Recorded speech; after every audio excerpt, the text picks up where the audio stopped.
এখনো পর্যন্ত যে কটা জায়গায় র্যালি করেছি বা আমাদের অঞ্চলের যে কর্মী সভা, প্রতিটা সভায় মানুষের উপচে পড়া ভিড় আমরা দেখতে পাচ্ছি। একটা উৎসাহ, একটা আনন্দ, একটা যেন প্রতিবাদ করার একটা স্পৃহা। ওদের আমি বলেছিলাম 1-1.5 মাস আগে যে তোমাদের যত বেস্ট প্রার্থী আমাদের এই বিষ্ণুপুরে দাও। তোমরা তো বলছো আমরা কাজ করিনি, কিচ্ছু করিনি। তারপরেও গতবার যে হেরে গিয়েছিল 58,832 ভোটে, তাকেই প্রার্থী করেছিল। কিন্তু জানি না কি কারণে সে এখান থেকে অন্য জায়গা তাকে শিফটিং করলো, আর একজনকে দিল।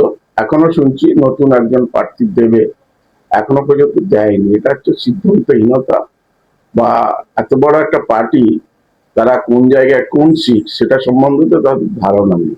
না, ওয়াক আবার কি জন্য হবে? ওখানে কংগ্রেস প্রার্থী আছে, সিপিএম আছে, সবই আছে। মাঠের ময়দানে যারা মানুষের পাশে থাকে, আমরা সেই বিশ্বাস করি, যারা সবসময় পাশে থাকে তাদের কাছ থেকে সরে যাওয়া উচিত না।